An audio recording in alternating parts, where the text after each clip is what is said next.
आगे बढ़ते पंजाब विधानसभा चुनाव में कांग्रेस की ओर से उम्मीदवारों की दावेदारी का आखिरी दिन खत्म हो गया है। आखिरी दिन भी बड़ी संख्या में चुनाव लड़ने वाले उम्मीदवारों की लाइन दिखी। एक सीट पर 5 से 15 उम्मीदवारों ने आवेदन भेजे। चंडीगढ़ में कांग्रेस के ऑफिस के अंदर और बाहर बड़ी बड़ी लाइनें, हाथों में फॉर्म और उम्मीद भरी नस्ल। 2017 की जंग के लिए टिकट लेने के लिए उम्मीदवार के तौर पर अपनी दावेदारी पेश करने का आज आखिरी दिन था, लिहाजा हर कोई अपनी दावेदारी पेश कर रहा था। इस बार कांग्रेस की तरफ से बगावत पर लगाम लगाने के लिए कई नए नियम बनाए गए हैं, जिनमें उम्मीदवारों को एफिडेविट देना था कि जिस पर टिकट ना मिलने पर वो बगावत नहीं करेंगे और पार्टी की तरफ से चुने गए उम्मीदवार की मदद करेंगे। टिकट की दावेदारी करने आए उम्मीदवार कांग्रेस पार्टी के इस कदम को सही मान रहे हैं। अच्छी बात भी है, क्योंकि बहुत से ऐसे लोग होते हैं जो छोटे से चीज़ों के लिए बिक जाते हैं, तो इस प्रक्रिया में या इस सिस्टम में उन लोगों के लिए कोई जगह नहीं रहेगी। जो सीरियस कैंडिडेट होंगे, जो कांग्रेस पार्टी के साथ खड़े हैं, वो रहेंगे। मैं सारी फॉर्मेलिटियां अपनी पूरी की। मैं पहले भी आज तो 7 वाली एंट्री की थी, 12 वाली की थी, आज मैं फिर की है। कार्ड के हिसाब से मैं सारा अपना फिल करके दे चुका हूँ। उधर कांग्रेस ऑफिस में फॉर्म जमा कर रहे अधिकारियों का भी कहना था कि इस बार जितना उत्साह उम्मीदवारों में देखने को मिल रहा है, वो पहले कभी देखने को नहीं मिला है। एक एक सीट से 5 से 15 उम्मीदवारों ने दावेदारी पेश की है। मैं महसूस करता है कि जो उत्साह इस बार है मैं निकल है। पिछले 3 दिनों का यही हाल है। सवेरे 10 बजे शुरू कर लेंगे, रात के कई बार 10 भी बज रहे हैं, पर बहुत सारे हल्कियां दे विचों इस तो भी ज़्यादा नंबर। उम्मीदवारी की इस प्रक्रिया में पार्टी के सीनियर नेताओं ने फॉर्म भरे हैं, जिनमें पटियाला से कैप्टन अमरिंदर सिंह, लाल सिंह, चरणजीत सिंह चन्नी, सुनील जाखड़ और राजेंद्र कौर भट्टर प्रमुख हैं। इसके अलावा पार्टी के टिकट के लिए प्रताप सिंह बाजवा और शमशेर सिंह दूलो के रिश्तेदारों ने भी टिकट के लिए फॉर्म भरे हैं। फॉर्म को इकट्ठा करके कांग्रेस के दिल्ली दफ्तर में भेजा जाएगा, जहाँ टिकटों के बंटवारे का आखिरी फैसला होगा। जगतार भुल्लर के साथ ब्यूरो रिपोर्ट, जी मीडिया, चंडीगढ़। तो उम्मीदवारी की दावेदारी का जो दिन है वो खत्म हो गया है। फॉर्म जो है भरे जा चुके हैं, लेकिन इस बीच आपको बता दें कि आज जो है कांग्रेस उपाध्यक्ष राहुल गांधी से आशा कुमारी, अंबिका सोनी और कैप्टन अमरिंदर सिंह भी मुलाकात करने वाले हैं और कहीं ना कहीं कयास यही लगाए जा रहे हैं कि टिकटों पर मंथन आज हो सकता है। आगे बढ़ते पंजाब में धार्मिक ग्रंथों की बेअदबी के मामले थम नहीं रहे। अब संगरूर जिले में मलेरकोटला के बाद गांव महला चौक में धार्मिक पुस्तक की बेअदबी का मामला सामने आया है। संगरूर में एक बार फिर से मुसलमानों की पवित्र धार्मिक पुस्तक कुरान शरीफ की बेअदबी से समुदाय के लोगों में रोष है। बेअदबी की घटना को गांव महला चौक की मस्जिद के नजदीक अंजाम दिया गया। ग्रामीणों ने घटना की सूचना पुलिस को दी है। गांव वालों ने इसे माहौल खराब करने की साजिश करार देते हुए आरोपियों की जल्द गिरफ्तारी की मांग की है। कुरान शरीफ के बरखे उसने उठाए, अपनी अम्मी को दिखाई। यहीं पे इकट्ठे थे बच्चियाँ मेरी। उसने दिखाने के बाद मुझे बुलाया। मुझे दिखाने के बाद जी बस वो ढूंढ पड़ गई। देखनी थी कुरान शरीफ, कौन सी कुरान शरीफ पढ़ ली है। कुरान शरीफ देखिए, एक बक्से के अंदर कुरान शरीफ नहीं है जी। उसके बाद फिर इधर देखा जी, मैं लेटरिन के अंदर पड़े थे, ऊपर देखा जाके इधर से चढ़ के मैं इधर से देखा, इधर बरखे पड़े थे। वो जो साइड है जी अपना, उसके ऊपर बरखे पड़े थे। आरती पकड़ा जावे जी, उसे सख्त से सख्त सजा दी जावे। पुलिस ने मौके पर पहुंचकर जांच शुरू कर दी है। डीआईजी ने आरोपियों को जल्द पकड़ने का आश्वासन दिया है। कि महिला अज मस्जिद ਦੇ ਵਿੱਚ ਇੱਕ ਕੁਰਾਨ ਸ਼ਰੀਫ ਦੀ ਜਿਹੜੇ ਸੀਗੇ ਪਾਕ ਕੁਰਾਨ ਸ਼ਰੀਫ ਦੀ ਬੇਅਦਬੀ ਬਾਰੇ ਉਹਨੂੰ ਸ਼ਹੀਦ ਕਰਨ ਬਾਰੇ ਇਨਫੋਰਮੇਸ਼ਨ ਆਈ ਸੀ ਪੁਲਿਸ ਕੋਲੇ 10:45 ਦੇ ਵਿੱਚ। ਉਸ ਤੋਂ ਬਾਅਦ ਇਮੀਡੀਏਟ ਜਿਹੜੀ ਸੀਗਾ ਉੱਥੋਂ ਪੁਲਿਸ ਨੇ ਰਸ਼ ਕੀਤਾ। ਐਸਐਸਪੀ ਸੰਗਰੂਰ ਆਪ ਆਏ ਨੇ ਔਰ ਆ ਕੇ ਸਾਰਾ ਕੁਝ ਤੇ ਮੌਕਾ ਦੇਖਿਆ ਹੈਗਾ। ਕੇਸ ਅਸੀਂ ਦਰਜ ਕਰ ਲਿਆ ਹੈਗਾ, ਇਨਵੈਸਟੀਗੇਸ਼ਨ कर रहे हैं और उम्मीद है कि ਅਸੀਂ ਛੇਤੀ ਇਹਨੂੰ ਹੱਲ ਕਰ ਲਾਂਗੇ। इससे पहले मलेरकोटला में हुई बेअदबी मामले में आरोपी पकड़े जा चुके हैं। जांच जारी है, जबकि आम आदमी पार्टी के दिल्ली के मेहरौली विधायक नरेश यादव फिलहाल इसी मामले में जमानत पर बाहर हैं। संगरूर से सुमित जोशी के साथ ब्यूरो रिपोर्ट, जी मीडिया। फतेहगढ़ साहिब के इसड़ू गांव में करनैल सिंह इसड़ू के श्रद्धांजलि समागम का आयोजन किया गया, जहां पर सियासी दलों ने एक दूसरे पर जमकर तीर बरसाए। पंजाब कांग्रेस के अध्यक्ष कैप्टन अमरिंदर सिंह ने नवजोत सिंह सिद्धू को लेकर कहा कि सिद्धू कोई भगवान नहीं है।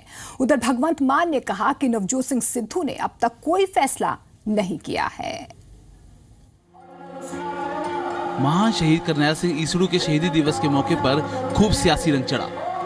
इसरू गांव में राज्य की सियासी पार्टियों ने शहीदी कार्यक्रम के जरिए अपनी शक्ति का प्रदर्शन किया।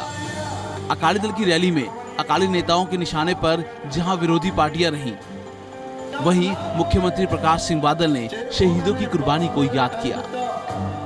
सरदार करनैल सिंह जी वर्गे एक भराओ इन्हां दी देन है कि अज असीं आजाद देश दे वासी उन्हां दे बड़े सुपने सन। उन्हां ने आजादी वास्ते कुर्बानियां इस करके कीतियां कि जदों साडा देश आजाद होएगा ना कोई गरीब रहेगा, ना अनपढ़ रहेगा, ना बेरोजगार रहेगा। कांग्रेस की रैली के दौरान भी विरोधी ही निशाने पर रहे। कैप्टन अमरिंदर सिंह ने उप मुख्यमंत्री सुखबीर सिंह बादल की तरफ से आम आदमी पार्टी पर आईएसआई के साथ संबंध होने के आरोपों के बारे में सुखबीर सिंह बादल को सबूत पेश करने के लिए कहा। नवजोत सिंह सिद्धू के बारे में पूछे सवाल पर भी कैप्टन के सुर बदले नजर आए। अगर ਉਹਦੇ ਕੋਲ ਕੋਈ ਐਜਾ ਸਬੂਤ ਹੈ ਤਾਂ ਕਰੇ ਲੋਕਾਂ ਦੇ ਸਾਹਮਣੇ। ਮੈਂ ਕਹਿੰਦਾ ਕਿ ਇਹ ਤਾਂ ਕਰ ਰਿਹਾ ਕਿਉਂਕਿ ਇਹਨਾਂ ਤੋਂ ਸਮਝਦਾ ਨਹੀਂ ਕੰਮ। ਅਗਰ ਸਬੂਤ ਹੈ ਤਾਂ ਲੋਕਾਂ ਦੇ ਸਾਹਮਣੇ ਰੱਖੋ। ਨਵਜੋਤ ਸਿੰਘ ਨੂੰ ਕੋਈ ਰੱਬ ਹੈ ਦੱਸੋ ਫਿਰ ਕੀ ਹੋ ਗਿਆ? ਅਗਰ ਉਹਨੇ ਜਾਣਾ ਹੈ ਉਧਰ ਤੇ ਜਾਵੇ, ਇੱਧਰ ਉਹਨੇ ਆਵੇ। ਇਹਦੀ ਕੋਈ ਇੱਕ ਬੰਦੇ ਨਾਲ ਪਾਰਟੀ ਨਹੀਂ ਬਣਦੀ, ਜਾਂ ਕਮਜ਼ੋਰ ਹੁੰਦੀ ਹੈ ਜਾਂ ਤਾਕਤवर ਹੁੰਦੀ है। आम आदमी पार्टी की रैली में भी पार्टी के सीनियर नेता शामिल हुए। सुच्चा सिंह छोटेपुर को लेकर पार्टी के अंदर पैदा हुई हलचल के बारे में सांसद भगवंत मान ने कहा कि लोकतांत्रिक पार्टी में सहमति और असहमति की संभावना बनी रहती है। नवजोत सिंह सिद्धू के बारे में उन्होंने कोई स्पष्ट जवाब नहीं दिया। लंबे वक्त से 1 रैंक 1 पेंशन की मांग को लेकर रिटायर्ड फौजियों ने इसरू की रैली में फौजी जनता पार्टी बनाकर पंजाब का चुनाव लड़ने का ऐलान किया। फौजियों ने मिलकर सिविलियन भी नाल सारे एक फौजी जनता पार्टी बना रही है और असी मुंह तोड़ जवाब देने वास्ते इन्हां सारिया पार्टियां नूं और पंजाब नूं वापस ओ सुनहरा बनाने वास्ते ये हुण पार्टी जागृत हुई है। हाँ जी, असी कैंडिडेट भी खड़े करांगे।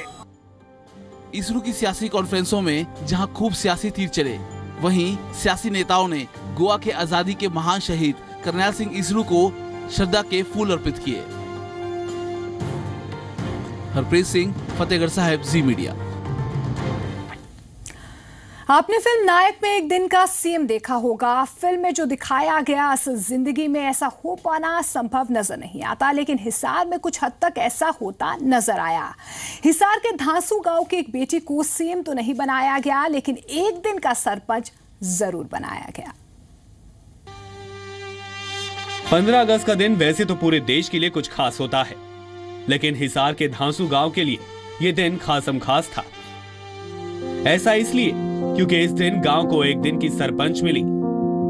दरअसल 12वीं क्लास में सबसे ज्यादा नंबर लेकर पास होने वाली गांव की लड़की को गांव की एक दिन का सरपंच बनाया गया था, जिसे सुशीला सम्मानित महसूस कर रही है।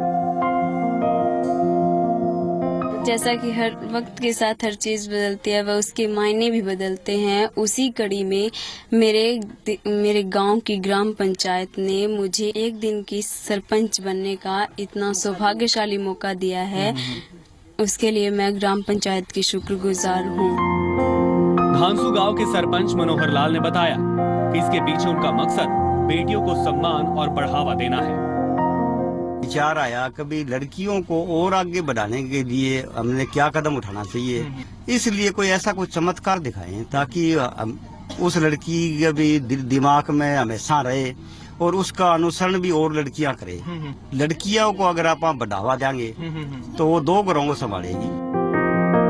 गांव की एक दिन की सरपंच बनना सुशीला के लिए अनौपचारिक जरूर था, लेकिन ये महज औपचारिकता नहीं थी। एक दिन की सरपंच ने पंचायत को गांव की कई अहम मांगे उठाने के लिए कहा। मेरी मांग यही रही है कि फर्स्ट मांग है, मैं हरियाणा सरकार से यह गुजारिश करती हूँ कि वे हमारे गांव के राजकीय वरिष्ठ माध्यमिक विद्यालय में जो कमरे तोड़े गए थे उनको दोबारा से बनवाएं। और दूसरी मांग यही है कि विद्यालय में सीसीटीवी कैमरास और सौर ऊर्जा का प्रबंध करें। सुशीला और गांव वालों का मानना है कि एक बेटी को इस तरीके का सम्मान देना सरपंच की अच्छी पहल है। यही है जी कि हमारे मनोहर लाल सरपंच जी ने बहुत ही अच्छी पहल करी है। बच्चों के बारे में, लड़के के बारे में, जो भी पढ़े अच्छा अपना मान सम्मान पाए। हम लोग चाहते हैं वही हमारी लड़की बनी यानी सरपंच, वही इसलिए और आगे बढ़ने चाहिए और लड़की भी सरपंच बनाना लड़की को बहुत अच्छी बात है। और ये जो मोदी ने सरकार ने वो चलाई है योजना की बेटी बचाओ और बेटी पढ़ाओ, तो उसके तहत ये अच्छा है कि एक दिन के लिए सरपंच बनाए और इससे लड़कियों को मोटिवेट मिलेगा कि माँ बाप भी उनको आगे पढ़ाएंगे। एक दिन की सरपंच बना दी थी, वो बहुत ही बढ़िया काम करे। हमारे सरपंच भी बहुत बढ़िया काम आगे बढ़ाओ भी दिया ठाबरा ने, छोरिया ने तो पढ़ाने ला रहे हमें सारा ही कमी तो रखा को फिर भी ले और भी बढ़िया तरकीब है हमारे। सरकार की तरफ से निर्देश दिए गए हैं कि 26 जनवरी और 13 अगस्त जैसे मौकों पर गांव की पढ़ी लिखी बेटियों से तिरंगा फहराया जाए। सुशीला ने भी 15 अगस्त को गांव के सरकारी स्कूल में तिरंगा फहराया, लेकिन सरपंच ने इससे भी एक कदम आगे बढ़ते हुए सुशीला को सम्मानित करने का फैसला किया और उसे एक दिन की सरपंच बनाया गया। कैमरामैन राजेंद्र के साथ महेंद्र सिंह, जी मीडिया, हिसार। मंडी के लालजी डैम से पानी की निकासी के लिए डैम के 3 गेट खोले गए हैं। ये फैसला आपातकालीन व्यवस्था के चलते लिया गया है। ये तीनों गेट आज शाम 7 बजे तक खुले रहेंगे, जिसके चलते लालजी डैम प्रबंधन ने सख्त आदेश जारी कर दिए हैं। लोगों को ब्यास नदी के किनारे पर न जाने की हिदायत दे दी गई है।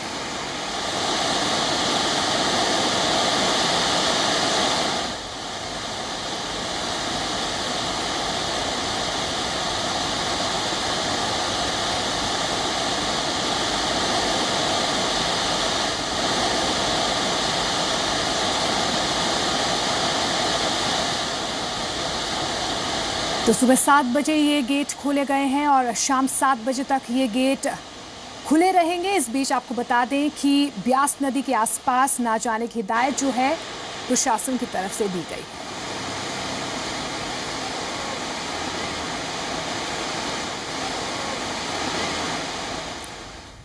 जम्मू कश्मीर के त्राल में देशभक्ति की एक बेहद दिलचस्प तस्वीर सामने आई है। यहाँ एक मोबाइल फोन टावर पर अलगाववादियों ने पाकिस्तान का झंडा लहराया था, लेकिन एक जवान जबरदस्त हिम्मत और देशभक्ति दिखाते हुए इस टावर पर चढ़ गया और पाकिस्तान का झंडा उतारकर यहाँ पर तिरंगा लहराता हुआ दिखाई दे रहा है। पाकिस्तान का झंडा उतारने के लिए राष्ट्रीय राइफल्स के इस जवान ने अपनी जान की परवाह नहीं की, क्योंकि इस दौरान कभी भी उसे आतंकियों की गोली का शिकार वो बन सकता था। देखिए, पहले यहाँ पर पाकिस्तान का झंडा है, आप देख सकते हैं किस तरह से ये जवान वहां पर चढ़ रहा है और उसके बाद यहाँ पर भारत का तिरंगा लहराया गया। तो ये तस्वीरें एक मोबाइल टावर की है। यहाँ पर अलगाववादियों ने पाकिस्तान का झंडा लहराया था, लेकिन इस जवान ने देशभक्ति की एक मिसाल यहाँ पर कायम की है। वो इस मोबाइल टावर पर चढ़ा और उसने पाकिस्तान का झंडा उतारा और भारत का झंडा यहां पर लहरा दिया। तो 2 तस्वीरें आप देख पा रहे हैं किस तरह से मोबाइल टावर पर पहले पाकिस्तान का झंडा लहराया गया, लेकिन इस जवान ने अपनी बहादुरी दिखाते हुए, देशभक्ति दिखाते हुए वो इस मोबाइल टावर पर चढ़ा और उसके बाद उसने पाकिस्तान का झंडा जो है वो उतार दिया और फिर भारत का झंडा वहां पर लहराया।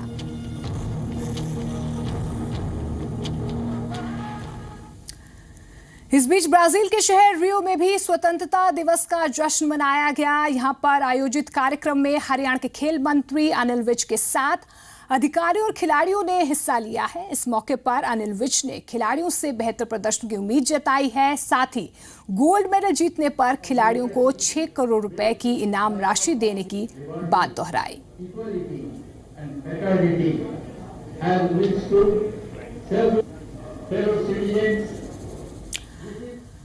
सीमा पर दुश्मनों से देश की रक्षा करने वाले कुछ रिटायर्ड अफसरों ने स्वच्छता अभियान का बीड़ा उठाया है। नोएडा में घर से निकले कूड़े से जैविक खाद बनाई जा रही है। इससे न सिर्फ शहर की गंदगी में कमी आई है, बल्कि पौधों के लिए खाद भी तैयार की जा रही है। सेना के रिटायर्ड अफसर कैसे चला रहे हैं स्वच्छता अभियान, एक खास रिपोर्ट देखिए। क्या आप जानते हैं कि आपकी घर की रसोई से निकलने वाला कूड़ा कचरा कितना औषधीय साबित हो सकता है? अगर नहीं तो ये कहानी आपको जरूर देखनी चाहिए। शहर को स्वच्छ बनाने की मुहिम में जुटे ये हैं कर्नल चोपड़ा। सेना के रिटायर्ड कर्नल हैं। 91 साल की उम्र में इनका जज्बा और हौसला देखकर ऐसा नहीं लगता कि ये वाकई में रिटायर्ड हैं। पहले और अब में फर्क सिर्फ इतना है कि पहले ये दुश्मनों से सरहद की सुरक्षा करते थे और अब गंदगी के खिलाफ स्वच्छता अभियान के मुहिम का हिस्सा हैं। कर्नल चोपड़ा जैसे सेना के कई रिटायर्ड अफसर शहर को कचरा मुक्त बनाने के इस नेक काम में जुटे हैं। Very, very important. In fact, if this method takes all over the place, you'd be surprised that we will not have any problem as far as the kitchen waste is concerned. Noida शहर को कचरा मुक्त बनाने के काम में 100 लोगों की टीम लगी हुई है। इस टीम के सदस्य शहर की अलग अलग जगहों पर रखे गए कूड़ेदान से रोज कचरा उठाकर नोएडा के सेक्टर 54 के इस ऑर्गेनिक वर्मी कंपोस्ट प्लांट पर लाते हैं। फिर शुरू होता है घर से निकले कूड़े से जैविक खाद बनाने का काम। 29 से 28 से 55, 22, 53 54 के प्लांट है वह में छोड़ते हैं। स्कूलों से, मंदिरों से, जहाँ भी हमें मिल जाता है ये हम लाते हैं यहाँ रिक्शा के ज़रिए और फिर यहाँ इसको कन्वर्ट करते हैं, मैन्योर बनाते हैं। वर्म्स हमारे पास स्टोरेज है, उस स्टोर में से वर्म्स लेते हैं, डालते हैं, गोबर डालते हैं, which is eating stuff for them. जैविक खाद बनाने के लिए ऑस्ट्रेलिया से लाए गए हैं लाल रंग के केचुए। इन बड़े बड़े गड्ढों में घर से निकले कचरे को रखने के बाद इनमें केंचुए को डाल दिया जाता है और कुछ ही हफ्तों में तैयार होती है ऑर्गेनिक खाद। इस जैविक खाद से इलाके में औषधीय पौधे भी उगाए जा रहे हैं। ये रेड वर्म्स जो केंचुए होते हैं वो उससे अलग होते हैं अर्थवर्म से। ये these red worms eat 85% of organic matter. तो ये जो कन्वर्ट कर देते हैं इसको ऑर्गेनिक मैटर को वर्मी कंपोस्ट के अंदर, जो कि बहुत पोटेंट है, हरी किस्म की खेती के लिए, लॉन्स के लिए बहुत अच्छा है, प्लांट्स के लिए बहुत अच्छा है, आपके गार्डन के अंदर पॉट्स हैं, जो आपके फ्लैट्स हैं उनके लिए बहुत अच्छा है। ये देखिए ये इस फॉर्म के अंदर होता है, ये बहुत ही महम होता है। ये नोएडा अथॉरिटी ने ग्रीन बेल्ट की 3.5 एकड़ जमीन सेवानिवृत्त अफसरों की संस्था CEIS को दी है, जिसका मकसद पर्यावरण के साथ साथ शहर को साफ रखना भी है। ये संस्था स्वच्छता अभियान के बारे में बच्चों को जागरूक करने के लिए वर्कशॉप्स का भी आयोजन करती है। यशस्विका मल्होत्रा, जी मीडिया, नोएडा। जी पंजाब, हरियाणा, हिमाचल ने जनता के सरोकारों से जुड़े हर मुद्दे को हमेशा प्रमुखता से उठाया है और सिस्टम की हर नाकामी की पोल खोली है। आपको 8 तस्वीरें हम दिखा रहे हैं। जी पंजाब, हरियाणा, हिमाचल ने वीकली मिशन के तहत लगातार जो है जनता से जुड़े मुद्दों को उठाया है, प्रमुखता से उन्हें आवाज दी है, जनता से जुड़े हर मुद्दे को उठाने की कोशिश भी की है, अंजाम तक लाने की कोशिश भी की है और इसी से जुड़ा हमारा